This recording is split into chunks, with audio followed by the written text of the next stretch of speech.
Universidad Veritas, Escuela de Arquitectura, Entrenos Atelier, la Asociación Nacional de Alcaldías e Intendencias y específicamente estamos trabajando con la Municipalidad de Alajuelita. Bueno, el día de hoy nos acompañan Eduardo Peláez y Pablo Pedreros. Les voy a leer la biografía de ellos. Eduardo Peláez es director ejecutivo del Proyecto Especial de Inversión Pública para Escuelas del Bicentenario del Ministerio de Educación. Es arquitecto de la PUCP con 12 años de experiencia en planificación y gestión de proyectos de inversión de infraestructura y planes territoriales para comunidades vulnerables. Magíster en estudios de diseño sobre urbanismo, paisaje y ecología por la Universidad de Harvard del 2019 y becario Pronavec. Profesional con alta capacidad de análisis crítico e innovación para resolver problemas y aporta con liderazgo, proactividad y rigurosidad en sus labores. Actualmente es director ejecutivo del Proyecto Especial de Inversión Pública, Escuelas Bicentenario. Ha sido líder de proyectos en 511 Arquitectos por 5 años, cofundador y director de proyectos en Aula, Espacios para el Aprendizaje, y tiene casi 3 años de experiencia trabajando con el sector público. Asimismo, ha hecho pasantía en el BID de México, Design for Disasters y el Chat Architects en Tailandia y Concave Design Initiative en Kenia. Docente de arquitectura de la PUCP y la ULIMA por 8 años.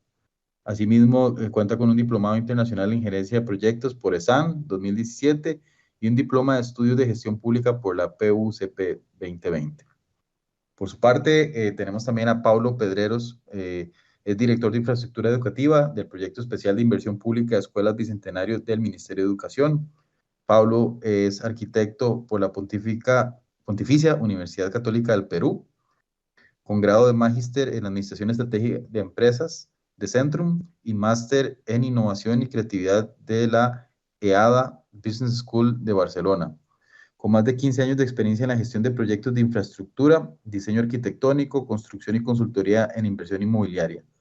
Ha participado como Cluster Elite del área de Overlay, infraestructura temporal de eventos en los Juegos Panamericanos y para Panamericanos Lima 2019, teniendo a su cargo las ceremonias de inauguración y la clausura en la sede del Estadio Nacional y el diseño operacional de la sede principal de los Juegos de Lima Convention Center LSCD. Se desempeñó también como responsable de infraestructura y operaciones del Pabellón del Perú en la Expo Dubai por encargo de PROM Perú. Actualmente es director de infraestructura educativa del Proyecto Especial de Inversión Pública Escuelas Bicentenario. De verdad, muchas gracias, Eduardo. Muchas gracias, Pablo, por aceptar la invitación. Y bueno, lo que voy a hacer ahorita, voy a hacer una breve introducción sobre el conversatorio de hoy y ya les doy el espacio para que por favor nos compartan todas sus valiosas experiencias y reflexiones. El evento hoy va a ser como todos los que tenemos en línea, ya acumulamos una biblioteca de charlas que rondan más de 50 en distintos temas y ya hemos tenido varias en este tema de interés hoy de cartografía crítica. Hemos tenido a Sarah Williams del MIT, a Juan Carlos Vargas de Geoadaptive, en fin, hemos tenido una serie de personas que nos han hecho reflexionar sobre esto. Nuestra plataforma de justicia espacial es un esfuerzo articulado, el cual tengo el placer de dirigir, y que es un equipo robusto de arquitectas y arquitectos, especialmente, que nos han estado acompañando desde la plataforma en distintos frentes. El día de hoy, bueno, estoy yo, Mike, nos acompaña Marlene Rodríguez, que es profesora invitada, también tenemos a Alberto Medina, también profesor invitado, ambos arquitectos, y la arquitecta también Lucía Flores. Y bueno, también bueno, hemos contado con la participación de Clarisa Quintanilla de Nicaragua, Eduardo Seche de Bogotá, Ingrid de Bogotá, Carlos Segura de Costa Rica, Alejandra Fernández Costa Rica y Sharon Salas también de Costa Rica, el director de nuestra Escuela de Arquitectura, el arquitecto Iván Delgado, Gabriel Visconti de Venezuela, el Estudio Haga, y bueno, Alonso Gamboa, que también es profesor, arquitecto, y María Mena, Minche Mena de México, Colombia, y obviamente el equipo de estudiantes que nos acompañan este cuatrimestre. Justicia Espacial es una plataforma que promueve agencias e intercambios comunitarios, multisectoriales y a través de las disciplinas. Creemos en una solidaridad empática, nos gusta compartir lo que hacemos, promovemos la participación activa y proponemos justicia. El día de hoy voy a hacer una muy breve introducción, poner unas ideas sobre la mesa para darle espacio a nuestros invitados y poder conversar un poquito alrededor de lo que se estuvo viendo. Edward Soja por ahí dice que ningún proceso social tiene lugar de manera uniforme en el espacio. Siempre habrán ciertas desigualdades en las geografías que producimos, que coproducimos. Entonces, ¿qué lectura podemos tener sobre estas geografías? ¿Qué mensajes nos envían los espacios? Aquí hay una imagen de Space Syntax haciendo análisis sobre asentamientos informales, analizando aspectos que tienen que ver con la accesibilidad. Y en esto existen muchas herramientas que nos permiten empezar a tener datos que nos permiten tomar decisiones y también informarnos sobre cuáles son las fenomenologías que existen en un territorio. Y la pregunta es, ¿cómo la leemos, esa geografía? ¿Cómo son estos procesos de espacialización? ¿Cómo se puede modelar empíricamente esta geografía? ¿Cómo se registra, se narra desde el punto de vista cualitativo? ¿Cómo construimos? ¿Cómo se informan? ¿Cómo se conforman en el tiempo? Esto es un ejemplo también de un estudio que hizo Sarah Williams del MIT con el Design Lab acerca de la movilidad de Nairobi con dispositivos móviles en las unidades de transporte público informales. Otra pregunta importante cuando hablamos de cartografías críticas es ¿quién cura estos mapas? Cuando se hacen este esfuerzo por levantar información y referenciarla o georreferenciarla, luego, ¿quién decide qué información y cómo se presenta? ¿Verdad? Para poder describir estas fenomenologías urbanas. Hay una organización, el Centro de Inteligencia Territorial de la Universidad Adolfo Ibáñez, que han hecho estudios súper importantes acerca de también piezas de infraestructura que son necesarias sobre el territorio.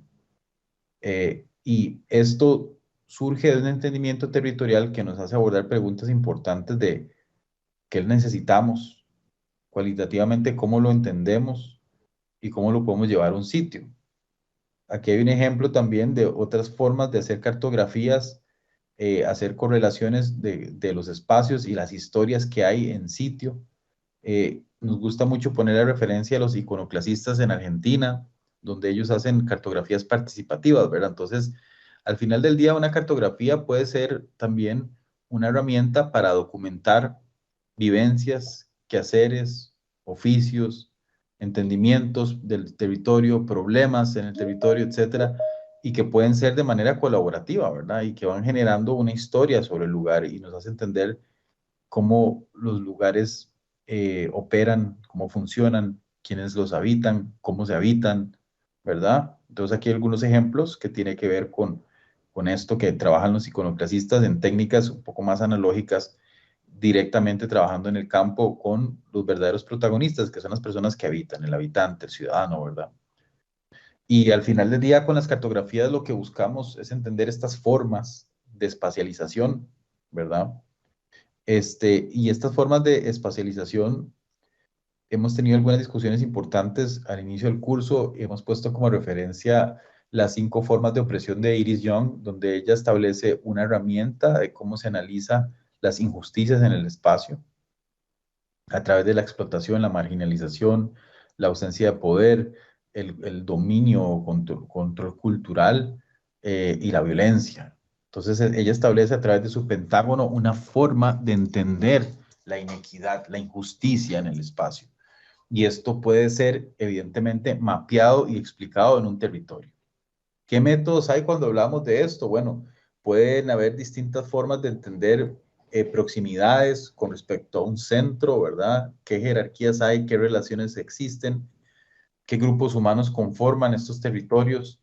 Este es un ejemplo que a mí me gusta mucho mostrar de arquitectura expandida que trabajan con georreferenciación con herramientas de uso libre, ¿verdad?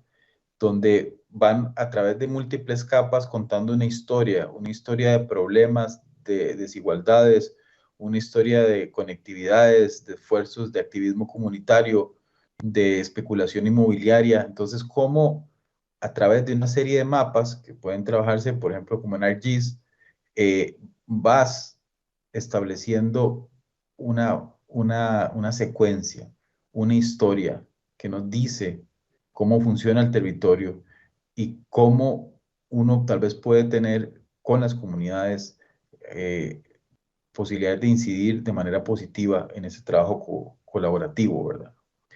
Por otro lado, también esta imagen me parece importante del spatialjustice.org, donde ellos hablan de la importancia de identificar cuáles son esos retos que hay, qué objetivos pueden haber para enfrentarlo desde el punto de vista de recursos, qué datos se necesitan colectar para poder entender eso, se mapea y se analiza como una lógica. Y esto era algo que les mencionaba anteriormente del Centro de Inteligencia Territorial. Les recomiendo muchísimo esta fuente de la Universidad Adolfo Ibáñez en Chile, donde ellos han trabajado indicadores de bienestar territorial. Entonces definen el, pautas que tienen que ver con accesibilidad, componentes ambientales, infraestructura, aspectos socioeconómicos. Ellos establecen su herramienta que les permite hacer un diagnóstico y ver qué de esto hay y qué no hay para poder tener una posibilidad de incidir, para poder tener agencias sobre temas puntuales que se requieren trabajar en el territorio. Entonces, bueno, esto es nada más hacer una pincelada de algunas ideas que consideramos importantes a la hora de hablar de justicia espacial. De verdad, Eduardo y Pablo, muchísimas gracias por aceptar nuestra invitación. Ya les cedo el espacio y con muchas ganas de poderles escuchar y conversar en un ratito alrededor de estas ideas con nuestros estudiantes. Entonces, ya aquí voy a dejar de compartir y les cedo el espacio. Muchas gracias. Ok, antes que nada, por acá es muy buenas noches, entiendo que por allá ya es muy buenas tardes. Con cada uno de ustedes, Mike, lindo, lindo verte de nuevo y también al menos ver por ahí o leer el nombre de John Aslanian. Y súper interesante el que se puedan dar ese tipo de espacios. Esperen un segundo nada más, por favor, que ha sucedido algo. Un segundito nada más. Pablo, no sé si tú puedes comentar ahí. No, y sin pasar.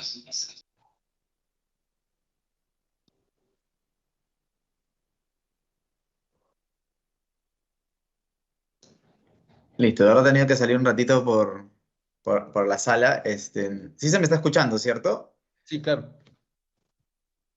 Yo no me escucho. Ahora sí yo los escucho. Sí, disculpen un momento de haber tenido que atender una urgencia. Pero bueno, antes que nada, igual, como comentaba Eduardo, aquí ya estamos de noche, pero igual de todas maneras seguimos los dos en la oficina, porque trabajamos de mano a mano en este proyecto que también le vamos a comentar el día de hoy, un poco para adelantarles un poco la agenda que tenemos. Eduardo va a hacer una exposición. Yo después voy a pasar a comentar un poquito sobre el programa en el cual estamos involucrados, que es un gran desafío aquí, un gran reto para poder sacar adelante un gran proyecto educativo. Entonces, eso es lo que vamos a más o menos comentarles poco a poco. Así que, Eduardo, yo creo que si ya estás listo, continúas. Él va a arrancar y después yo continúo. Adelante. Sí, mil disculpas ahí por la interrupción, lo que pasa es que salió algo de despacho y había que atender. De nuevo, muchísimas gracias, Mike, por la invitación y porque se den sobre todo esos tipos de espacios. Espacios donde se hable un poco más sobre cómo el mapeo, cómo el trabajo comunitario, cómo la suma de varios actores multidisciplinarios o interdisciplinarios o transdisciplinarios se pueden reunir para, sobre todo, planificar, ver críticamente el territorio y generar mejores oportunidades para todas las comunidades, que creo que eso es, entiendo, la base de hablar de justicia espacial. Para ello, el día de hoy tenemos dos presentaciones, seguramente Pablo ya les ha dicho. Una primera presentación que es básicamente la tesis que hice en la maestría de la Escuela de Harvard, de la Escuela de Diseño. Y por otro lado está también un proyecto muy lindo y muy bonito que estamos haciendo en Perú para mejorar la infraestructura educativa del país y también dentro de un contexto del sector público, cómo podemos sumar algunas acciones comunitarias también para que podamos tener una nueva escuela, incluso es traer un nuevo concepto de escuela acá al Perú. Entonces, sin más, yo comienzo con la presentación. Espero que por ahí no me vuelvan a interrumpir. Un segundito. Ventana. Aquí estoy. Y aquí estoy. ¿Me confirman, por favor, que se está viendo todo? Sí. ¿Se llega a ver, Pablo? Sí. Súper. Ok, entonces, de nuevo, la presentación del día de hoy tiene dos partes. La primera parte que habla sobre, entre comillas, son terrenos o suelos débiles, y es la investigación que hice en mi maestría. Y por otro lado, vamos a exponer sobre esa nueva escuela que estamos trayendo acá en Perú, con un esfuerzo muy grande desde el Ministerio de Educación. Entonces, para ello, empecemos con el primer tema. Y en el primer tema, antes de mostrar los detalles de esa primera investigación, quería mostrar una foto muy bonita porque fue una foto que la tomamos ese año en el que estuvo Mike en el GSD, en la maestría en Harvard, como profesor visitante, y moviéndonos un grupo muy grande de estudiantes, de un par de profesores visitantes, incluso desde una de las cabezas que teníamos en la escuela de diseño, como John Aslanian, que lo he visto por ahí, sacamos Informal Means, que era un foro o un gran espacio de discusión donde se traían a Harvard, a la academia principal, entre comillas, muchas prácticas que se han dado en Latinoamérica, donde se resalta el trabajo comunitario, donde se resalta el poder tener un máximo impacto, pero generalmente con muy pocos o mínimos recursos. Y algo que me gustaba muchísimo es que se empezaba a generar como un patrón de diseño latinoamericano que lo resaltamos ahí en Harvard. Y ahí seguramente pueden ver a Mike con Pura Vida que está al medio. Y esto lo relaciono también con algo que hace unos minutos estaba hablando Mike, que tiene que ver con cómo leemos los mapas, ¿no? Y un mapa que seguramente todos los latinoamericanos lo conocemos es este de Joaquín Torres, que se hizo hace unos muy buenos años atrás, donde nuestro norte es en verdad el sur. El sur es lo que pasa si empezamos a voltear el mapa y lo vemos de otra manera. Y creo que de eso se trata, de cambiar la narrativa que nos dan los mapas o quienes diseñamos mapas, podemos cambiar ese contenido, percepción, mensaje hacia la audiencia. Y con ello es que ya se está generando un gran impacto para cambiar ciertas perspectivas o a veces nociones preconcebidas y poder traer a la mesa otro lenguaje, otra manera de entender el territorio y sobre todo entendiendo las voces del otro, entendiendo qué es lo que me dice el otro para poder generar ese mapa y no hacer un mapa desde mi propia concepción nada más individual, sino es recolectando información del territorio. Entonces, sobre esto es que se basa también WeGrounds, y mil disculpas porque gran parte de la presentación está en inglés, pero lo vamos a ir explicando con un Spanglish, espero que sea fluido, donde el objetivo es romper la idea de esos suelos débiles y donde podemos generar un poco más de valor a los barrios informales o slums o informal settlements, como se dice en Estados Unidos, ¿no?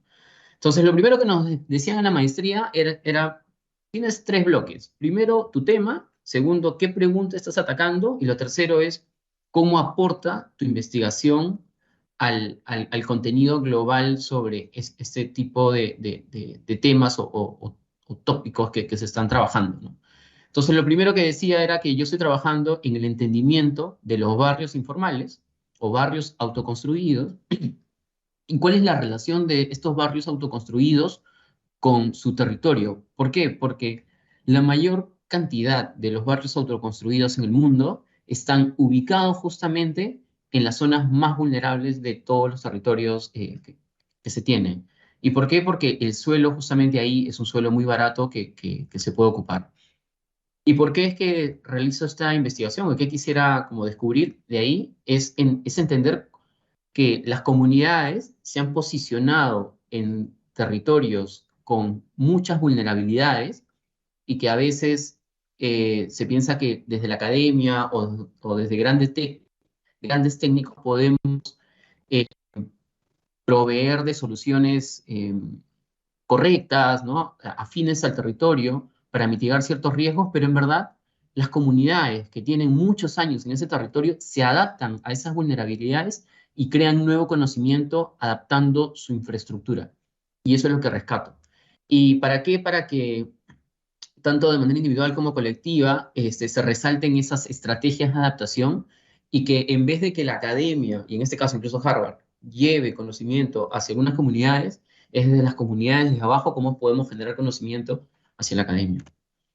Entonces, la mayoría de los proyectos que se realizaban en la maestría, y la maestría, por cierto, me olvidé de comentar ahí, estaba enfocada en paisaje, ecología y urbanismo.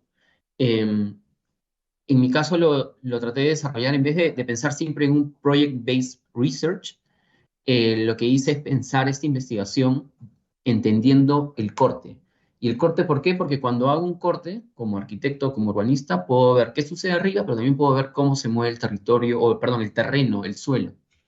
Y para entender esta metodología de análisis, trabajé en 3 niveles. Un primer nivel teórico, que ahora se lo voy a mostrar. Un segundo nivel que tiene que ver con casos de estudio, que son 3 casos. Uno en la India, otro en Kenia y el último en Colombia.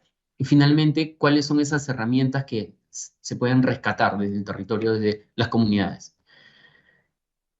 Comenzamos con la primera parte de la teoría, que tiene que ver con el libro que escribió Mike Davis hace, ya serán 20, poco menos de 20 años, donde hablaba sobre el planeta de los barrios autoconstruidos, ¿no? Y en este libro hay un capítulo que es la ecología de los barrios autoconstruidos, y hablaba, en la parte que aparece resaltada, es que la población que habita esos territorios, que pueden ser de pantanos, zonas inundables, pendientes de volcanes, suelos inestables, o de repente en terrenos que han sido de relleno, de desperdicios, o hasta incluso en vías de trenes, las poblaciones que ubican esos territorios son los pioneros. Las poblaciones de los barrios informales son los pioneros en ubicarse en este tipo de espacios bien difíciles de adaptarse. Entonces, esa es como una primera idea que menciona Mike Davis, donde refuerza la idea de que la población ocupa las zonas más complicadas, a diferencia de otras comunidades o otros lugares donde se ocupan generalmente las zonas llanas, ¿no? Y además aparece también otra persona que menciona que muchas veces este tipo de asentamientos se dan porque los terrenos tienen muchas vulnerabilidades, muchos riesgos, y además es difícil formalizar estas zonas con vivienda social, por ejemplo, ¿no? Entonces, ante ello es que las comunidades que ocupan informalmente ese territorio son los principales actores. Y ok, habiendo entendido que siempre se hablaba del término slum en Estados Unidos, lo que hice fue, ok, vayamos a la base primaria de qué significa un barrio autoconstruido, ¿no? O slum en Estados Unidos, o en inglés. Y lo que nos dice Wikipedia, que es la base primaria, dice que los slums generalmente están ubicados en las zonas más vulnerables a los desastres naturales, como por ejemplo las inundaciones o los deslizamientos de tierra, ¿no? Entonces, de nuevo, hasta incluso en la página más básica que un estudiante de primaria puede buscar, de primaria, de colegio puede buscar, este tipo de significado resalta. Y del mismo modo, si pasamos de Wikipedia a Google y colocamos slums o barrios informales, o barrios precarios, me parece que se les dice en Costa Rica, se encuentran todo este tipo de imágenes, ¿no? Y este tipo de imágenes están relacionadas principalmente con la crisis, pobreza, la falta de servicios, así incluso se habla de microfinanzas, se habla de estudios sociológicos, se habla incluso de slum clearance, que es cuando se arrasan por completo todos los barrios autoconstruidos, se hablan de los problemas de salud que te generan estos barrios. Básicamente se habla siempre en términos negativos y la narrativa siempre es muy negativa, que hasta se podría decir que es como hay una ausencia de todo, ¿no? Todo lo peor que puede pasar está en ese lugar. Y hay una frase que me acuerdo clarito que la estaba leyendo en la biblioteca cuando estaba haciendo mi investigación y me marcó. Y esta frase es la frase de Mike Davis en su libro Planet of Slums, que dice, "Slums begin with bad geology", que los barrios autoconstruidos comienzan con una geología muy mala. Entonces, ese preconcepto ya genera una posibilidad de pensar, oye, pero si tienen una mala geología, ¿cómo es que durante muchos años los barrios autoconstruidos se han ido consolidando en esos lugares. Y también importa mucho hablar de quién te dice eso, porque lo puede decir un académico, pero sin embargo, ¿es realmente una mala geología o es que hay otros elementos detrás que son definiciones técnicas y que por eso es que se tiene que buscar siempre como el territorio óptimo? Entonces, ante ello, mi investigación acá ya arranca, que es entender cómo es que operan y habitan las comunidades en esos territorios que tienen muchas complicaciones o muchas vulnerabilidades, ¿no? Y para ello, habría que también entender otro tipo de narrativa, porque una narrativa es la de Mike Davis, pero tenía por otro lado mis héroes, y mis héroes eran Patrick Geddes, John Turner y Alan Main. Patrick Geddes, seguramente todos ubican el Valley Section, donde se ve justamente esa relación que tienen las personas con su environment, con su medio ambiente. Entonces el pescador está cerca a un pantano y los elementos locales que tiene los utiliza para recolectar algún tipo de función o producto que tenga cerca, del mismo modo que las personas que viven en el altiplano o viven en zonas en pendiente tienen otro tipo de recursos y con esos otros recursos se adaptan en el territorio. En el caso de John Turner, para mí era clave pensar que la autoconstrucción era una forma de agencia o una forma de generar valor. Y lo último es generar una narrativa contraria a la típica narrativa de los barrios autoconstruidos como algo negativo, sino empezar a pensar de repente si es que existe algo positivo. Y después de esto, algo rápido también que para poder analizarlo había que hacer secciones, una composición del suelo, había que entender cómo se ubican los barrios informales y también entender las vulnerabilidades de estos. Y aquí ya hay un listado rápido de los barrios informales que se ubican cerca a riberas de ríos, a pantanos, a zonas donde incluso se botan algunos químicos, las vías de tren, o de repente ocupan esos edificios que han sido abandonados en alguna construcción y pueden estar ahí por muchos años, como pasó, por ejemplo, en Venezuela, con un reportaje que hace incluso sacó, que ha sacado, ay, no me acuerdo su nombre de este señor, pero salieron reportajes donde ocupaban edificios públicos que fueron abandonados durante mucho tiempo y ahí se creaba una sociedad, ¿no? Y hasta incluso riberas pendientes de algunas laderas. Esos son como los escenarios típicos. Y ante eso también identificamos a nivel mundial cuáles podrían ser llamados los barrios informales, pero no desde mi punto de vista, sino desde un punto de vista académico. Y ante ellos se sacaron 30 barrios informales a nivel mundial, donde se hablaba de la población, se hablaba de cómo es su ocupación o qué espacios ocupan, y también cuáles eran sus vulnerabilidades, ¿no? ¿Cuáles eran sus vulnerabilidades? Y lo que me puse a pensar en ese momento es, ya, ¿y qué sucede si empezamos a ver, no solamente con un listado así en Excel, sino los vemos en territorio? Y algo que siempre nos dicen en la academia es que el Global South, ahí aparecen los barrios informales.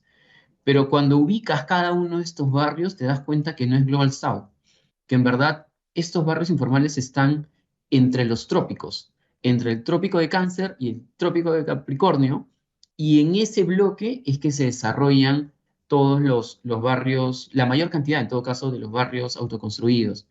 Pero como les había mencionado, mi investigación va hacia el corte, entonces vayamos al corte. Y es que agarramos cada uno de esos barrios y hacemos un corte muy genérico que va desde una parte costera, que está acá a la izquierda, hasta una parte llana y luego va hacia una parte que tiene estas inclinaciones, ¿no? ¿Y qué sucede? Si los colocamos de esta manera, podemos identificar coincidencias. ¿Y coincidencias en qué sentido? Coincidencias en que tengo unas zonas que están cerca a superficies de agua y acá Makoko en Nigeria o Dharavi en India tienen condiciones muy similares. Por ejemplo, si hablo de wetlands o swamps, tengo en Uganda una zona en Lima Metropolitana, por acá cerca, la zona de Delicias en el sur de Lima, o en India, en Kolkata, un barrio. Entonces, así se empezaban a generar distintos categorías de ocupación de territorios y se generaban muchas coincidencias a nivel mundial. Una que me gustaba un montón, y esta era la que me había olvidado, que era estos edificios construidos pero abandonados y que luego eran ocupados, como por ejemplo la Torre David, que fue ocupada más de 15 años, creo, en Caracas, Venezuela, o una torre que es el Ponte Tower en Johannesburgo, en África, o otra en el viejo Cairo. Incluso acá en Lima tenemos en Miraflores, que es la zona como más pudiente de Lima Metropolitana, un edificio abandonado donde ha sido ocupado y ahora es normalizado todo. Y así continué con cada una de estas investigaciones por territorio. Y la conclusión es esta, que podríamos dividirlo en tres grupos. El primer grupo tiene que ver con suelos húmedos o wetgrounds, que están relacionados con riberas de ríos, pantanos, áreas costeras o áreas que tienen una superficie de agua cercana. Otro que tiene que ver con waste grounds, que son básicamente suelos rellenados. Acá se utiliza mucho eso, y que han podido ser montañas de desperdicios o áreas rellenadas o hasta incluso chemical dumps. Y el último tiene que ver con steep grounds, que son superficies inclinadas. Y esos steep grounds tienen que ver con laderas o incluso pendientes de volcanes. Pero estas superficies actualmente, si están así, no hay mayor problema. El problema viene realmente acá, que es cuando se genera, cuando llega una superficie de agua o una precipitación a estos lugares. ¿Y qué significa? Cuando llega la lluvia, ¿qué genera? Hace que los wet grounds, específicamente si tengo acá un suelo y acá al costado una superficie de agua, la superficie de agua va a crecer o la napa freática va a hacer que por debajo aflore el agua, y eso va a debilitar el suelo. En la zona de waste grounds tenemos la subsidiencia, que hasta incluso yo recién lo aprendí esa palabra, primero en inglés y después en español, que es cuando el suelo se debilita y hace que el edificio que está arriba se hunda. ¿Y eso por qué? Porque cuando llueve pierde la capacidad de soporte del suelo y hace que esto cada vez se vaya hundiendo un poco más. Y en el caso de las pendientes, cuando tienes la lluvia, te genera acá lo que se llama es el huaico, pero es deslizamiento de lodo, ¿no? Entonces, ese era el contexto que quería investigar y para ello utilicé tres referencias, una por cada tipo. En wet grounds me fui a Dharavi, en Mumbai, que es el barrio autoconstruido más grande de la India. En waste grounds me fui a Kibera, que es una de las zonas donde se trabajó una comunidad encima de una zona de relleno. Y en el caso de steep grounds, que eran deslizamientos de lodos, fui a la Comuna 3 en Medellín. Para eso me gustaría comentar también que yo como estudiante era casi una persona con muy poco conocimiento en los territorios que iba a investigar y para mí será clave que en cada territorio que vaya pueda estar contactado con una ONG o con un grupo de especialistas y de la comunidad que son los que saben principalmente qué pasa en ese territorio y con todo ese conocimiento era que yo empezaba a rescatar algunas cosas. Entonces, paso rápidamente acá lo de cada uno de los casos para que se pueda entender. Este es el río, el Miti River en Mumbai. Y esta zonita que está acá con techitos azules chiquitos, que son plásticos, es el espacio de Dharavi en Mumbai. Este es un detalle mucho más cercano. Pasa algo sumamente interesante que lo que aparece acá a la izquierda, que se ve como una calle, parecería calle, pero en verdad no es calle, sino es una desembocadura de un río. Y en verdad las calles están por dentro, sino que como están tan pegadas unas con otras, no se pueden ver desde una foto aérea. O sea, incluso había, me acuerdo, calles de 60 centímetros nada más, que había que pasar así como de costadito, como bailando el meneíto por ahí. Y para esto, para trabajar acá, trabajé en tres tipos de fuentes, que fue una recomendación de mi advisor. La primera tenía que ver con archival work, que es básicamente investigar un montón sobre qué pasó en ese territorio hace muchos años atrás y si siempre fue así. Lo segundo es ver de otra manera el territorio de Dharavi y entender que existen otras relaciones simbióticas y ecológicas alrededor. Y el último tiene que ver con field work, que fue cuando llegué al lugar, yo no hablé directamente con alguien, sino que a través de alguien se pudo hablar en hindi y entender qué acciones tomaban las comunidades, en este caso para proteger sus viviendas cuando subía el río, ¿no? Y esa es la primera parte de Archival Work. Puede verse como súper raro, súper extraño, pero antes, y este es un corte pequeño, a ver, lo quiero hacer acá. Este es como, no sé si llegan a ver la mitad de la hoja blanca y la otra mitad con la foto, es como si el corte pasase por acá, por el medio. Entonces, hacia un lado tengo la comunidad y hacia el otro lado tengo el río. Entonces, si sigo ese corte y empiezo por abajo, hace muchos años atrás, antes Mumbai se le denominaban las 7 islas, no estaba conectado todo Mumbai. Y toda esta zona era una zona que era básicamente superficies de agua. Y lo que sí habían eran viviendas tipo palafitos, estas viviendas con unos palitos abajo nada más, que ocupaban bien el territorio, porque cuando subía el agua o bajaba el agua, las viviendas seguían estables. Y habían también unas comunidades que eran los Collie Fisher, que eran los pescadores de este lugar, que se nutrían de los mangroves que aparecen en ese contexto, ¿no? Que ayudaban a mitigar un poco los oleajes del río. Luego, ese es lo primero que les he mencionado es lo de abajo. Luego, si miramos en el siguiente corte, lo que se da es un proceso de expansión. Y un término muy clave ahí es el land reclamation. Como sociedad, Dubái empezó a ganar suelo a todo el río y todo el océano que está ahí y empezó a rellenar un montón de espacios. Y cuando empieza a rellenar un montón de espacios es que se generan estas zonas de acá, estas zonas de acá. Y ya las 7 islas se volvió en una sola gran isla y que aparece en este corte. Y el tercer momento importante es cuando en este lugar se necesita proveer de mayor cantidad de agua potable o agua que pueda ser bebible. Entonces, ante eso, se hizo una conexión con las partes altas de unos lagos y se trajeron con una especie de canales eh, todo el agua desde la parte más alta de Mumbai hacia este lugar y cada vez el suelo iba ganando espacio al agua. Y este es el último corte donde ya se empieza a normalizar muchas cosas. Se generan las acequias con todas esas construcciones gigantescas, se arman los aeropuertos. Básicamente se llena todo el territorio y se llena todas las superficies de agua. Y si tuviésemos que hacer un corte por acá, o sea, si estoy en Mumbai y me pongo a hacer un hueco, hueco, hueco, casi que yendo hacia el otro lado del mundo, podría entender como todos estos niveles, ¿no?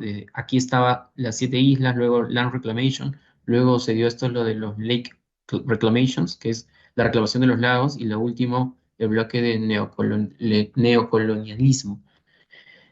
Y ese es el segundo espacio que si empiezo a ver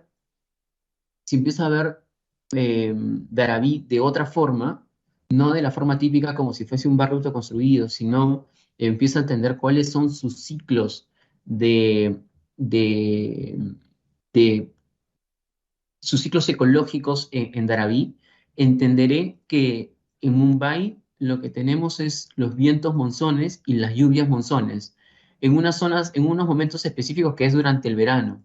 Entonces, en ese momento el tiempo, los vientos, la fauna y la flora empieza a cambiar totalmente, donde en algunos casos, y acá lo he puesto como si fuese algo cíclico, este primer anillo tiene que ver con los meses, el siguiente anillo tiene que ver con cómo el suelo va cambiando de color, porque cada vez hacia la parte derecha aparecen más lluvias. Las cositas estas que están en color celeste es la cantidad de precipitación que se tiene durante el año, por eso que se puede entender que desde mayo hasta cerca de octubre es que se tiene la mayor cantidad de precipitación y en julio es que se da el tope máximo. En este caso, por ejemplo, había puesto el 26 de julio del 2015 cuando se tuvo la mayor cantidad de subida del río y con ello el afloramiento del agua desde abajo. Pero cuando pasa eso también aparecen otro tipo de animales, aparecen otro tipo de vegetaciones, y entonces es lo interesante, lo más rico acá que me gustaba resaltar, es que no se trata de ver a una comunidad simplemente por algo estético o una primera vista, sino se trata de entender realmente todas las relaciones que hay dentro. Y lo último es siguiendo con ese corte, ya acá fue un trabajo de field work, de trabajo de campo, donde si estoy en el Mithi River, todavía existen los pescadores que son los collie fishermen que recolectan algunos peces. Luego está la zona de los mangroves. Luego aparecen estas calles súper chiquitas, súper pequeñitas. Y acá había identificado algunos valores potentes. Y los valores potentes están, cito tres al menos. En primer lugar, cuando sube el río, lo que necesitas es poder utilizar tu vivienda después de que el río se va. ¿Qué sucede? Si yo tengo acá mi vivienda en un primer piso, cuando sube el río y aflore el agua desde abajo, el agua se va a meter a mi primer nivel. Entonces, el diseño del 99% de las viviendas ahí estaba diseñado como si fuese una piscina. ¿Qué significa? Hasta el 1,50 m tenía cerámicos que, como una piscina, cuando le cae el lodo, cuando le cae el agua o después de que se va todo el agua, simplemente limpias rápidamente y no pasó nada ahí. Si fuese otro tipo de material, no podría funcionar de esa forma, ¿no? Otra cosa es que todos los recipientes tenían dos tipos de recipientes para llenar el agua. Estos azules son usados como agua para lavado, aguas grises, ¿no? Para lavado rápido de algunas cosas, pero después tenían la matka, que eran unas superficies especiales para tomar agua. Todas las viviendas tenían este techo de plástico azul, también que ayudaba un poco a proteger de las lluvias que tenías ahí. Todas las viviendas, o la gran cantidad de viviendas, tenían en un primer piso, como les mencionaba, este efecto piscina, pero también tenían en el segundo por ahí el agua, un agua baja, no se mete en la vivienda.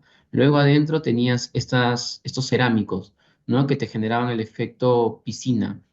Todas las viviendas tenían esta escalera súper empinada como de yate para subir rápidamente para acá.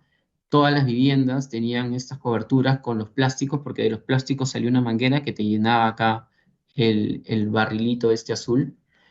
E incluso el plástico de arriba lo utilizaban como base en la fundación o en los cimientos de la base de la casa, de la vivienda. ¿Por qué? Para que ayude a proteger de la humedad. Entonces se generaron como un montón de inteligencias en la fundación o en las bases del terreno, en las gradas, en los pisos, en los temas eléctricos que les mencionaba, que se subían estos outlets un poco más, en las escaleras, en cómo recolectabas el agua, en los techos, y hasta en un sistema de alertas que había por varios puntos estratégicos estos megáfonos para avisar cuando tenías la inundación. Entonces, estas inteligencias eran lo que a mí me parecía mucho más valioso y que esas inteligencias empiecen a informar hacia arriba, hacia la academia, ¿no? Que generalmente ese es el proceso contrario.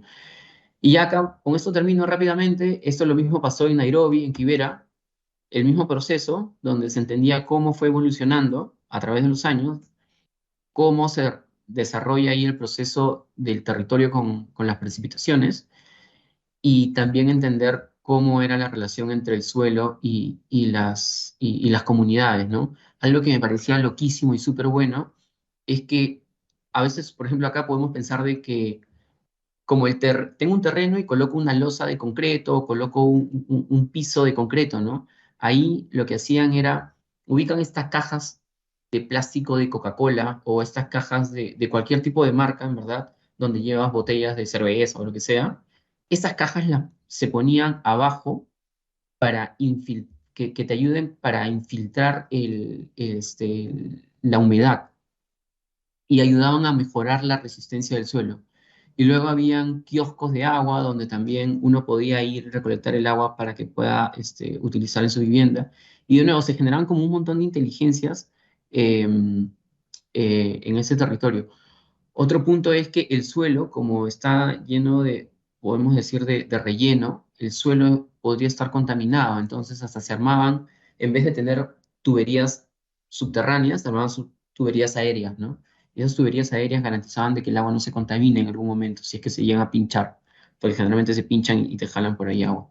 Entonces, de nuevo, se generaron un montón de inteligencias que valía la pena rescatar, ¿no? Y con esto ya termino, que en Medellín lo mismo sucedió con algunas identificaciones. Acá me acuerdo que me apoyó muchísimo Cacho Echeverry, que seguramente también ha estado acá en las charlas. Y con esto termina que son las conclusiones, ¿no? Si podemos volver a ver el corte total, hablaremos de wet grounds, waste grounds y steep grounds, pero en cada uno se pueden generar elementos de adaptación que lo que yo he hecho ha sido una investigación en un territorio, pero si lo escalamos esto en una proporción mucho mayor mundial, rescatando las valiosas adaptaciones de las comunidades en sus territorios, creo que hasta se podría armar un gran libro sobre eso. Un gran libro que te hable como este catálogo de conocimiento local para mitigar los riesgos que se tienen en el territorio. Y acá simplemente como una secuencia de imágenes de lo que se vivió en cada uno de esos espacios, ¿no? Y me gustaría también resaltar que, como les mencionaba, ¿no? Yo era un externo en un lugar donde las comunidades están muchos años. Entonces sí me hacía falta y me parecía justo que se escuchen las voces también de técnicos locales, como por ejemplo ahí en Daraví me acompañó URBS, en Quivera Concrete Design Initiative, que es KDI, y en la Comuna 3 Urban EAFIT, ¿no? Y eso es lo último. Bueno, y estas fueron preguntas que salieron también, por si acaso, en mi explicación. Esto fue como una explicación total de cómo ha sido la evolución del término slum a nivel mundial. Y esto con lo que terminé, y me acuerdo que me quedó pendiente mostrárselo a un profesor, porque siempre la retórica es, oye, estos son barrios, asentamientos informales, estos son invasiones, estos son, casi que la terminología es muy negativa, pero sin embargo, lo que hay que pensar es que son barrios autoconstruidos en los terrenos más difíciles y ante ellos se debería evaluar de otra forma. Y aquí sigue lo del PEI, y le doy pase a Pablo ahora. Cierro por acá. Listo.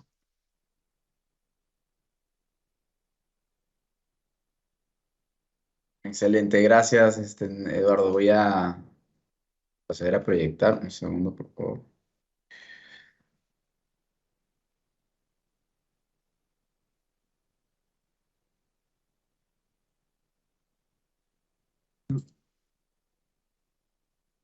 Acá estamos. ¿Me confirman se ve? Sí, se ve. Sí, sí, se está viendo, ¿no? Sí. Ya, perfecto. Bueno, gracias. Vamos a continuar la presentación. Creo que mucho de lo que voy a empezar a exponer, que es el proyecto especial de inversión pública Escuela Bicentenaria en el que Eduardo y yo estamos involucrados, y agradezco de antemano ahorita a Eduardo, que fue quien invitó a participar en este gran proyecto, tiene mucho que ver de qué manera estamos nosotros captando muchos conceptos que también Eduardo ha comentado en la manera como estamos abordando ciertas condiciones en barrios y en comunidades que están en riesgo en el sector educativo, en sus escuelas y cómo está impactando esto en sus comunidades. Entonces, en primer lugar, lo que queríamos primero mostrar es la problemática real que nosotros tenemos en el sector educativo en el Perú, no solamente en Lima Metropolitana, sino en todas nuestras regiones. Y es tan fácil poder acceder en el Google e identificar cuál es el problema de la infraestructura educativa y poder evidenciar, como está proyectado en las imágenes, que realmente nuestra infraestructura educativa está en riesgo. Y no solamente viendo desde un punto de vista técnico y un punto de vista sobre lo estricto que puede ser la normativa y cómo se construye hoy en día los colegios sobre una normativa muy rígida, sino que también está en riesgo la vida de nuestros niños y adolescentes y de los docentes y todas sus comunidades, porque todos se ven impactados por no contar con una infraestructura educativa de calidad y también en una manera correcta de abordar las necesidades, pero sobre todo porque existen 55.000 locales educativos que se encuentran en este estado. Y es que el Perú tiene una brecha de atención para poder atender la infraestructura educativa muy grande. Tenemos 111.000 millones de soles que requerimos para poder cerrar la brecha educativa en el Perú, que es alrededor de 30.000 millones de euros. Estos 55.000 locales educativos, 52% de ellos son edificaciones en alto riesgo y en alto riesgo de colapso. Y allí están estudiando los chicos hoy en día. Y sus comunidades y sus padres de familias están también en riesgo porque estamos atentando y tenemos que atenderlos de una manera. 38% de estas edificaciones requieren ser sustituidas totalmente. Y además también tenemos locales educativos, en 26% de los locales educativos con aulas en mal estado y un 7% de locales educativos sin acceso a servicios básicos, es decir, sin agua permanente, sin luz, sin energía, sin internet. Y esto genera que nosotros tengamos que darles una debida atención. Y aquí algunos ejemplos que quería, por ejemplo, presentarles de algunos colegios como la institución educativa Estelas Maris, y este es el estado en el que se encuentra. No tienen, por ejemplo, cercos perimétricos debidamente asentados, no hay un aula estrictamente sólida con las posibilidades de infraestructura que puedan atender correctamente las clases, sino son aulas prefabricadas, incluso que de manera urgente se puede atender para que puedan tener un espacio de cierto estándar para poder generar las clases. Esta institución educativa que es parte de nuestra cartera es la institución educativa 2028, en la cual, si bien se evidencia un espacio rígido, sólido, ¿no? Con muros y paredes, el estado interior es completamente en riesgo, está resquebrajado, tiene techos que están en muy mal estado, estructura que está deteriorada, también a causa de los riesgos que se encuentran en las áreas de alrededor, que están latentes, por ejemplo, a deslizamientos de tierras, que están, por ejemplo, en laderas de cerros, y esto obviamente atenta contra la salud y el bienestar de los chicos. Instituciones educativas también, por ejemplo, que no tienen un espacio en el cual puedan recrearse debidamente y siguen teniendo módulos temporales que no son debidamente atendidos. Esta gran brecha de infraestructura educativa, lo que nosotros hacemos es preguntarnos, ¿realmente necesitamos un nuevo colegio, una nueva escuela, una nueva infraestructura? Responder de qué manera, con una cantidad de escuelas de manera simultánea, de qué manera podemos en el sector público priorizar el presupuesto para poder atender directamente a esta gran brecha que nosotros tenemos. Y es que actualmente en el sector público seguimos teniendo la misma mecánica de poder atender estas necesidades, y es a través de un diseño de expediente técnico muy regular que toma de repente 7, 8, incluso hasta 12 meses para poder tener un pre-anteproyecto o un anteproyecto básico. Y después tenemos que hacer un proceso de licitación pública que usualmente toma como 6 a 7 meses. Y si en caso haya un postor ganador, normalmente este postor ganador atiende una construcción de una escuela en un periodo después de 2 a 3 años. Y nuevamente, si queremos sacar otro tipo de expediente, tenemos que volver a regresar y volver a hacer el mismo expediente. O si algo falla en el proceso, tenemos que regresar nuevamente y se vuelve muy tedioso debido a la ley actual para la cual nos regimos en el sector. Y es así como nace el proyecto especial Escuela Bicentenario, como una plataforma en la cual nosotros podemos romper toda esta mecánica tan burocrática y densa que tiene nuestro sector, y lo hacemos a través de un primer proyecto especial de inversión pública, en vista que hay una ley y un modelo que se ha adaptado en el Ministerio de Economía y Finanzas, en el cual, bajo ley, para atender las urgencias de ciertos sectores en el país, se establecen este tipo de proyectos especiales. Y nosotros, como primer proyecto especial, se implementa en el sector educativo bajo un marco de un decreto de urgencia, ¿no? Para que constituyamos nosotros como una unidad ejecutora adscrita al Ministerio de Educación y que busquemos los financiamientos 100% por recursos públicos, porque ese es el reto, hacer algo desafiante en corto tiempo, con recursos propios, y que podamos nosotros romper y garantizar cerrar esa brecha de infraestructura en un corto y mediano plazo. Pero también necesitamos tomar acción sobre eso, porque eso no es suficiente. Entonces, lo que hemos propuesto es que bajo este decreto de urgencia nace un acuerdo gobierno a gobierno. Es decir, suscribimos un acuerdo entre Perú, el Reino Unido, con una asesoría técnica especializada también del gobierno finlandés, en el cual se constituye un grupo de personas que nos permiten transferir conocimientos e implementar las mejores prácticas internacionales para gestionar programas de infraestructura de esta envergadura. Y en tercer lugar, implementamos dentro del sector público y de la manera como gestionamos las inversiones, el dinero de todos los peruanos, un nuevo modelo. Y es un esquema especial en el cual implementamos una PMO es una oficina de gestión de proyectos. Implementamos una metodología BIM en todos sus niveles e implementamos contratos estandarizados con la asistencia técnica del Reino Unido y acompañándonos con ellos. Estas tres acciones lo que generan es que nosotros podamos constituir una cartera de 75 escuelas, que es la cartera de Escuelas Bicentenario, para atender alrededor de 114.000 estudiantes. No es suficiente, pero estamos dando un gran paso para poder atenderlos en 9 regiones, en 21 distritos de Lima, atendiendo una cartera de 5.820 millones de soles. Y lo que hemos logrado es paquetizar en 9 sectores, en 9 paquetes de escuelas, en diferentes regiones del Perú y en Lima Metropolitana, diferentes escuelas, instituciones educativas que pueden ser atendidas a tiempo en un periodo corto de tiempo, con diseño y construcción de manera en la cual nosotros podamos abordar y lograr un servicio educativo de calidad para el año 2024. ¿Dónde nos hemos ubicado? Todos conocerán, el Perú es un lugar que tiene diferentes estratos de niveles bioclimáticos. Entonces, hemos tratado de abordar con una cartera de atención inmediata, debidamente justamente por atenciones en escuelas que estaban primero debidamente saneadas, es decir, que tenían títulos de propiedad, que estaban debidamente inscritas en registros públicos en Lima para poder garantizar el acceso al terreno de manera inmediata, y también en diferentes puntos de atención, y hemos abordado regiones como Ucayali, que es una región selva, regiones como Junín y Cusco, que son regiones en sierra, región Puno, que son sierra y heladas, y otras regiones en el norte del Perú y en Lima y Callao.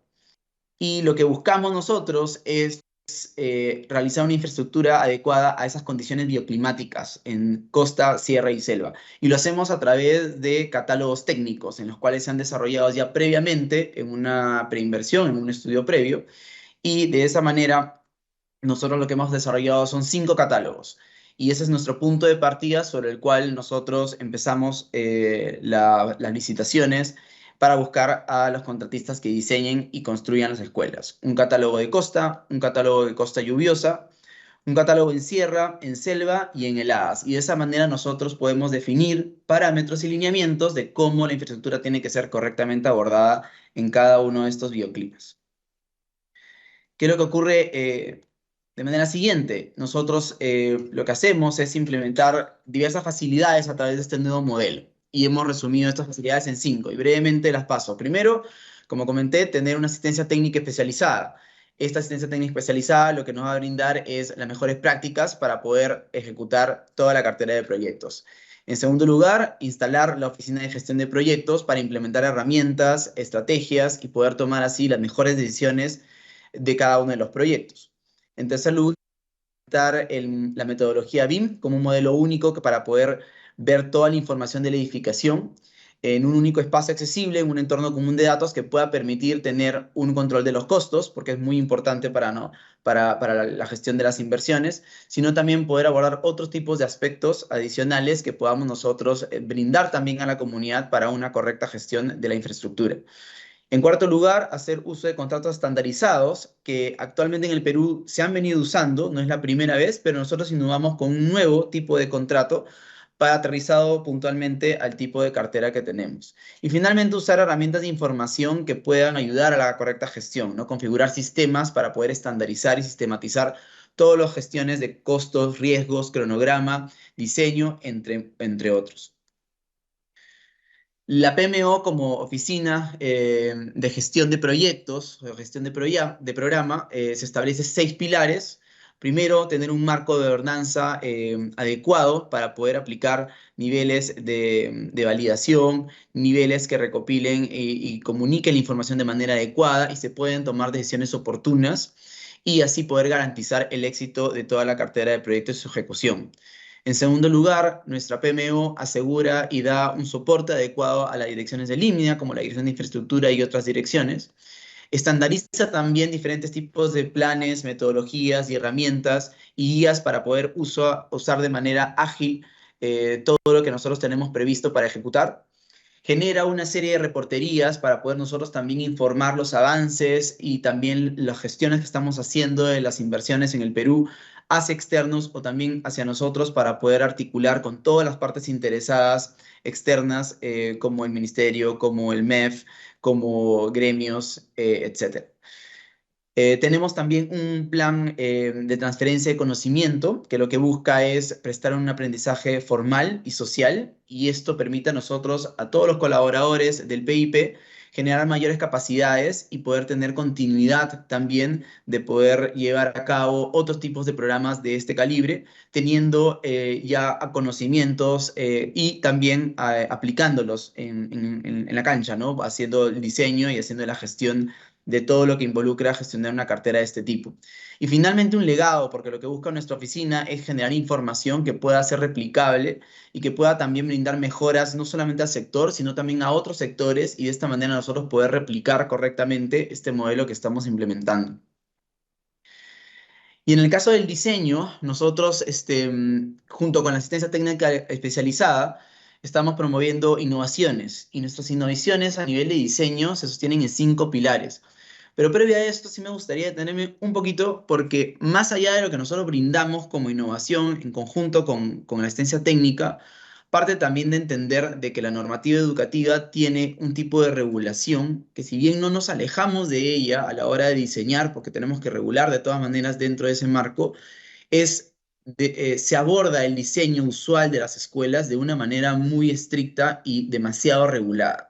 Y lo que nosotros tratamos con nuestro modelo es de implementar innovaciones de manera que ciertas directrices puedan ser debidamente abordadas en el diseño de manera oportuna y sobre todo atendiendo las necesidades que tienen las comunidades. Y es por eso que nacen estos 5 pilares que son justamente los pilares de 82 innovaciones que se han visto cada una implementada en nuestros diseños. El primer pilar sobre el cual se sostienen nuestros diseños es el de sostenibilidad medioambiental, y es una buena práctica poder planear correctamente el sitio, orientar correctamente los edificios y hacer un uso más eficiente del suelo de una manera distinta a la que usualmente se aborda normativamente el diseño de las escuelas en el Perú.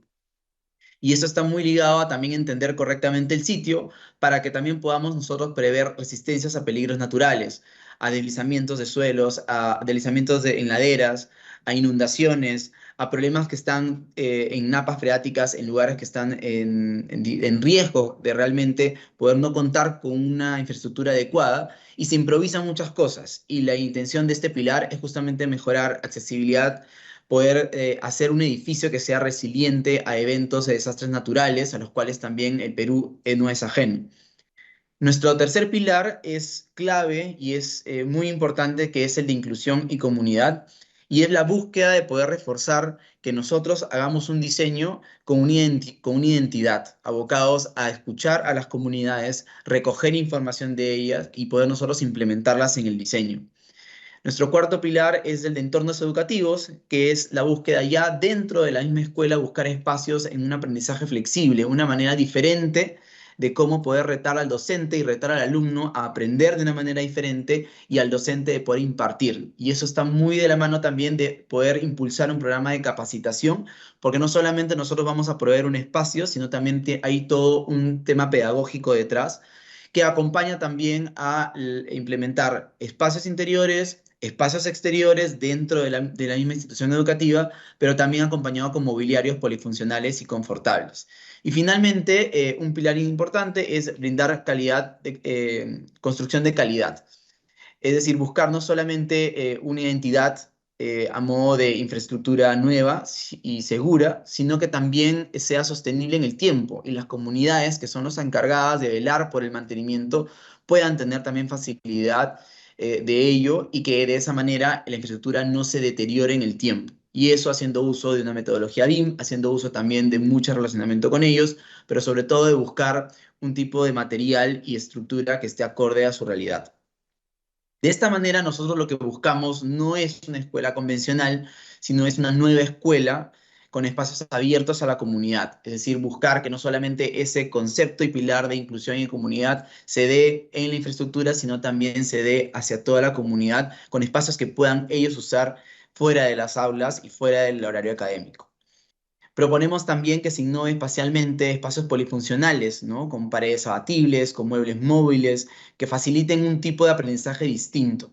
Y de esa manera se puedan crear espacios de aprendizaje al aire libre, en los techos de los pabellones, o también en los patios o en diferentes espacios alrededor de ellos. Y la manera como estamos nosotros poniendo en práctica eso, quería comentarles una pequeña experiencia de qué manera abordamos junto con la asistencia técnica especializada y ya hoy en día en la práctica con los contratistas y las casas de diseño. Quería comentar y poner como ejemplo una institución educativa que estamos diseñando actualmente en San Juan del Lurigancho. Entonces, este está dentro de un paquete que es el paquete 2, ¿no? Son 14 instituciones educativas en el distrito de San Juan del Lurigancho. Como pueden ver en el centro, ese es el área del terreno donde va a estar la institución educativa y realmente está en un área, digamos, muy cerca a una ladera, tiene diferentes tipos de accesos, pero muy restringidos y está dentro de una urbanización que realmente no solamente tiene que ser atendida, sino que tampoco tiene las necesidades adecuadas y ahora vamos a ver un poquito cuáles son los riesgos que están asociados a este terreno. En primer lugar, a nivel de evaluación del contexto, que es parte de las innovaciones y las directrices que nosotros brindamos a las casas de diseño, es poder entender de qué manera podemos llegar al terreno. Vemos que hay una gran avenida y solamente 2 vías de acceso en las cuales nosotros podemos llegar a poder entablar un relacionamiento con el terreno y está en una zona en la que está en plena expansión urbana. Hay unas zonas que también están, digamos, con terrenos baldíos, terrenos vacíos. Alrededor inmediatamente del terreno también tenemos espacios como una canchita de fútbol, espacios vacíos que también podrían tener un tipo de mejora en el relacionamiento que tiene la escuela. Y también ver de qué manera se está orientando el sol para que podamos nosotros brindar un adecuado emplazamiento de los pabellones. Se suma a esto que nosotros podamos identificar qué hay alrededor del terreno y cuál es la identidad local. Si hay diferentes tipos de edificaciones, si hay muros ciegos, si hay viviendas, cómo usa la gente las viviendas, cómo usa la gente el espacio alrededor y de esa manera nosotros poder responder con un diseño correcto a ese tipo de condiciones. La infraestructura del sitio es importante analizarla y actualmente tenemos una infraestructura existente, ¿no? Que es este espacio que está ahí. Y teniendo esas condiciones y teniendo una topografía también en pendiente, en diferentes sentidos, no solamente desde la cota 0 hasta la más alta, sino también de manera transversal. La idea era entender y buscar estrategias de cómo nos relacionamos con ese contexto. Entonces, en primer lugar, identificamos cuáles eran las zonas en las cuales hay mayor tránsito vehicular, cuáles son las zonas en las cuales son recreativas, de qué manera circula la gente hacia esa zona recreativa, qué tipo de distinciones hay entre una circulación peatonal, la vehicular, por dónde transita más la gente, por dónde pueden haber accesos para que estos accesos puedan ser debidamente acondicionados con la infraestructura a proponer, y también los riesgos a los cuales tiene el terreno, ¿no? Este terreno tiene, además de estar en ladera y en pendiente, tenía ya evidencias de tener un deslizamiento en la parte alta, justamente por el tipo de pendiente que tiene en esta zona. Y también tenía posibles inundaciones también en las zonas laterales, porque justamente la pendiente no iba en un sentido, también iba.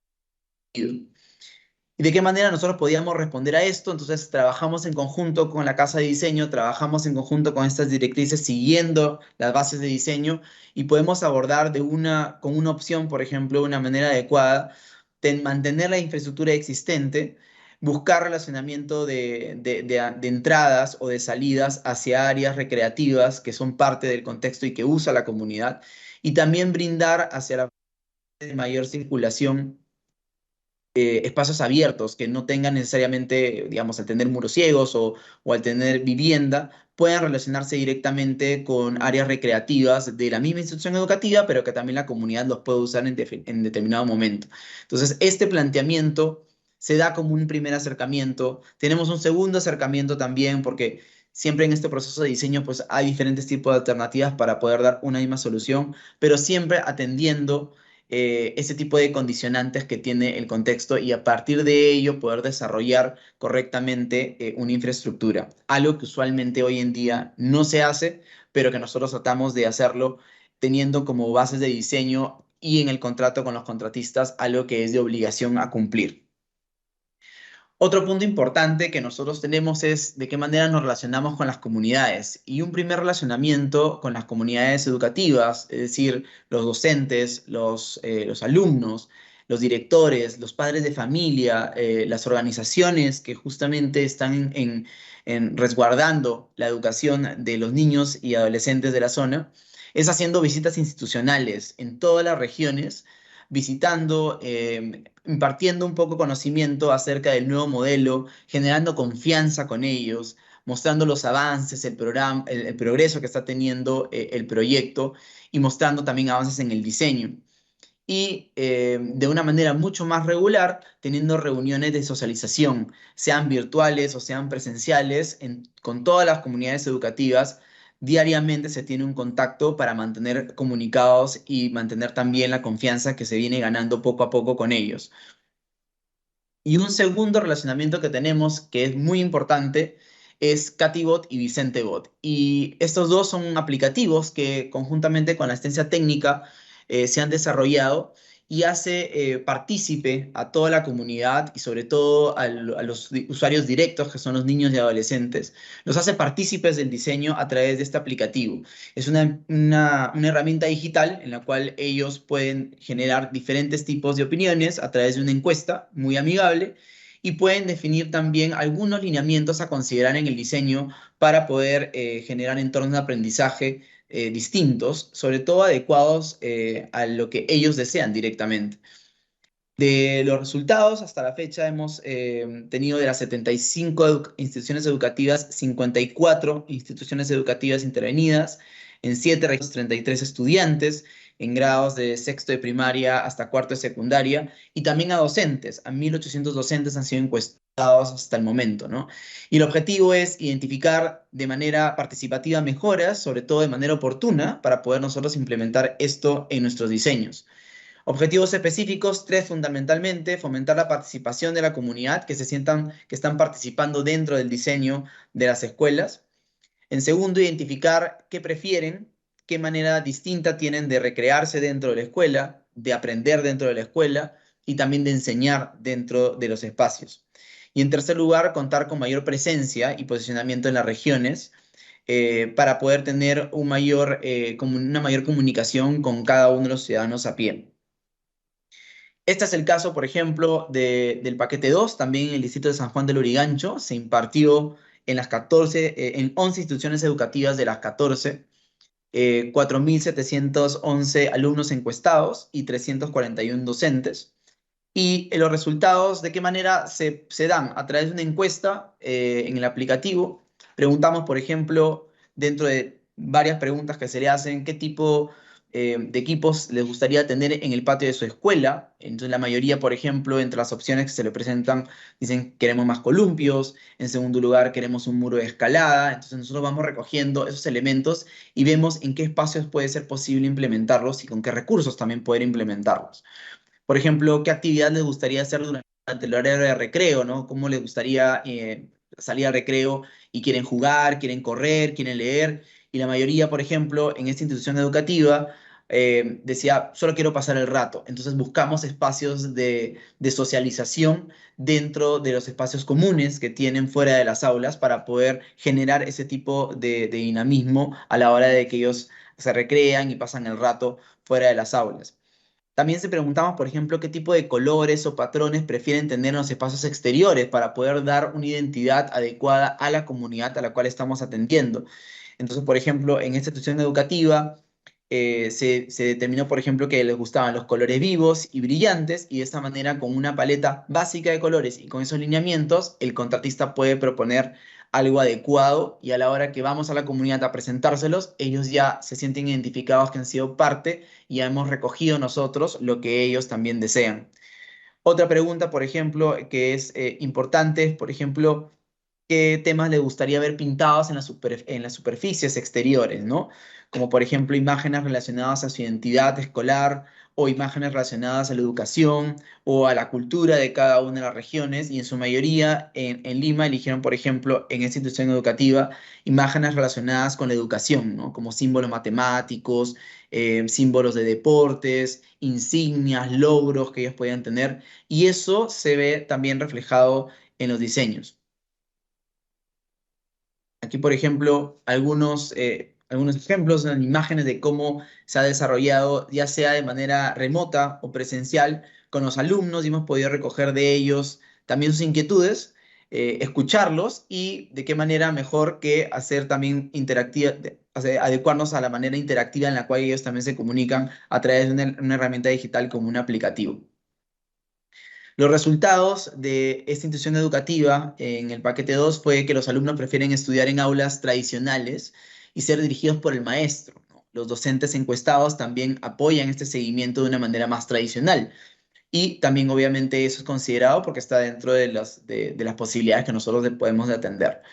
Alumnos y profesores, por ejemplo, consideran que la mejor forma de estudiar es sentado, y ello muestra la falta de experiencia previa en espacios de aprendizaje diversos. Y ahí también está el reto de nosotros poder también impartir algo y comunicar también de manera correcta cuáles son los espacios que nosotros estamos brindando. Otra pequeña porción de los encuestados desea realizar sus actividades de estudio, lectura o realización de ejercicios fuera del aula. Entonces buscamos justamente que sean en espacios acorde a ello. Todas las escuelas que participaron, por ejemplo, en esta encuesta, tanto alumnos y profesores están bastante entusiasmados con el trabajo en grupo. Entonces, esto busca también que nosotros veamos una posibilidad de en espacios exteriores o en espacios interiores, en los pabellones, que puedan generarse diferentes tipos de mobiliarios para que puedan trabajar en grupo, que hayan espacios en los cuales ellos puedan reunirse e impartir un tipo de distinta manera de aprender una materia o en diferentes grados, ¿no? De manera general, este es un resumen de los resultados de preguntas técnicas. En esta institución educativa, los estudiantes mostraban preferencias solo para pasar el rato y jugar juegos de mesa durante el recreo, y eso ya capta a nosotros nuestra atención de buscar que ellos tengan mesas, por ejemplo, de ajedrez, algunos espacios donde puedan jugar, digamos, ludo, monopolio, juegos de mesa, algo en los cuales ellos puedan en sus ratos libres también hacer. La mayoría de estudiantes, por ejemplo, un columpio como parte del mobiliario externo en el cual ellos puedan distraerse. Prefieren los colores vivos. La gran mayoría, por ejemplo, tiene una gran disposición y capacidad para reciclar y plantar árboles, lo cual también hace que nosotros busquemos ese tipo de paisajismo de una manera distinta a la convencional, en la cual no solamente tengas un espacio de gras, sino en el cual puedas generar un biohuerto, tengas distintos árboles con distintas especies donde ellos puedan investigar, y eso forma parte del expediente técnico también. Y finalmente, los estudiantes en su mayoría prefieren implementar en el pintado de murales con temáticas de imágenes de identidad escolar y cultura, mientras que los docentes prefieren imágenes sobre identidad escolar. Y eso capta la atención para nosotros poder generar también superficies en las cuales estén adecuadas a que ellos puedan también proponer, nosotros también poder sumarnos de repente a la propuesta y puedan ellos desarrollar ese tipo de imágenes y murales en los cuales están también queriendo institución educativa. Finalmente, estas son dos particularidades que estamos haciendo en el PIP, pero también quiero sumar a que ustedes también escuchen otras voces directas de quiénes son los que realmente son partícipes y beneficiarios directos, y para eso tenemos un pequeño video, y con eso quisiéramos cerrar la presentación.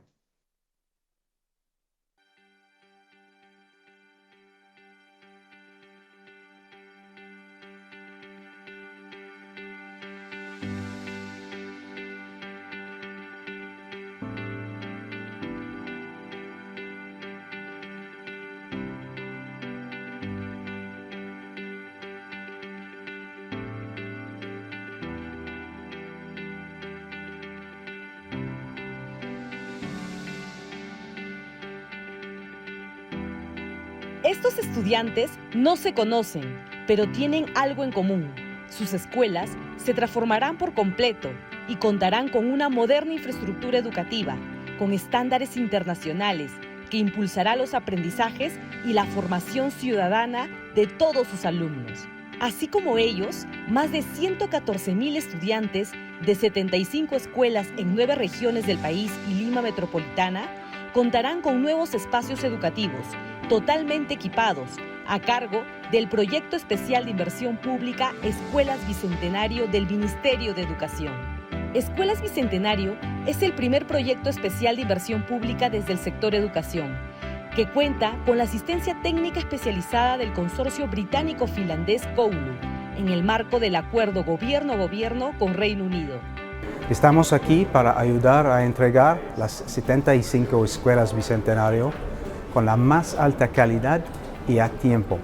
En el marco del acuerdo gobierno a gobierno con el Reino Unido, hacemos recomendaciones al PIP Escuelas Bicentenario para que puedan utilizar estándares internacionales que garanticen la contratación de las mejores empresas para construir los colegios. De la mano con el consorcio Koulu, coordinamos los procesos de procura y en octubre culminamos con la suscripción de los contratos para la ejecución de nuestros 75 proyectos, por lo que ya iniciamos el proceso del diseño de todas nuestras escuelas que serán entregadas en 2024. 75 nuevas escuelas totalmente equipadas, 5 catálogos de escuelas modulares que permitirán el diseño, construcción e implementación de aulas y otros ambientes adaptados a las diferentes condiciones bioclimáticas del país. Transferencia de conocimientos, transparencia de los procesos, práctica cero corrupción. Venimos realizando reuniones participativas en diversas regiones del país y en distritos de Lima Metropolitana, donde compartimos con las comunidades educativas los avances y estados de sus proyectos. También recogemos sus aportes y necesidades para poder así entregar una infraestructura de calidad que no solo sea una escuela, sino también un centro cívico de uso para toda la comunidad. Gracias Ministerio de Educación y Escuelas Bicentenarias por construir un nuevo colegio para nosotros. Nuestro compromiso es con ellos. Ministerio de Educación. Bicentenario del Perú, 2024. Siempre con el pueblo. Gobierno del Perú. Ok. Y eso, esa ha sido la presentación, Mike. Muchísimas gracias. Muchas gracias por la presentación muy completa, o sea, mucha información, es muy robusto, ¿verdad? Todos los temas que ustedes tocan. Yo tal vez quisiera animarme a sintetizar algunas ideas importantes antes de abrir el espacio para conversar de la importancia que hablaba Edu de reconocer las inteligencias locales, ¿verdad? Y ciertos patrones que salen de este entendimiento como respuesta. Y al final del día, me parece también algo importante en el momento que nos encontramos de cartografías críticas, donde existen ciertas nomenclaturas o formas de codificar esta información para entenderla, relacionarla y ubicarla en el contexto.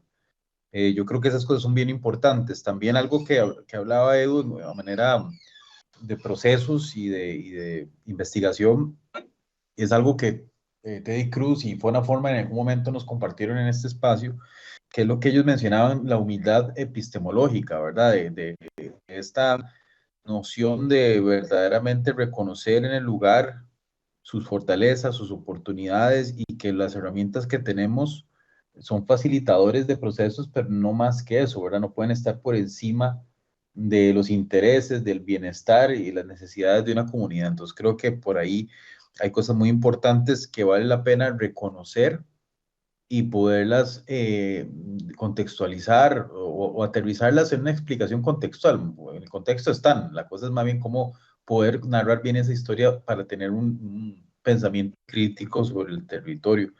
Y luego de lo que lo comentaba Pablo, también me parece súper importante la parte operativa de estos planes que ponen en implementación rutas de acción, ¿verdad? Donde hay claramente unos pilares que definen esta alineación de esfuerzos, ¿verdad? Que al final se vuelven tangibles ya en procesos o secuencias que empiezan desde todo lo que implica gestionar estos proyectos y ya en fases de ejecución, ¿verdad? Entonces, el poder tener esta ruta crítica bien planteada y comunicada de manera clara y asertiva hace que la gente entienda su replicabilidad y la importancia de tener estos protocolos, ¿verdad? A la hora de trabajar sobre el territorio y que también estas decisiones vienen informadas voy a redundar y repetir, de la palabra territorio, o sea, vienen informadas de las necesidades de las personas, de los habitantes en un contexto determinado.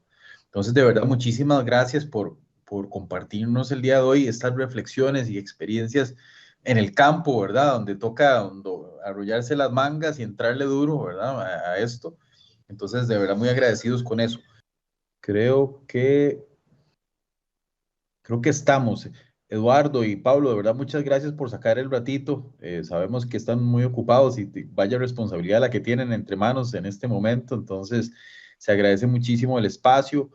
Y no, pues ojalá que sea no voy a decir la primera, porque ya nos hemos encontrado con el Edu en varias ocasiones, pero con Pablo sí la primera vez que nos vemos. Ojalá que nos podamos seguirnos reencontrando en este y otros espacios. De verdad, muchísimas gracias.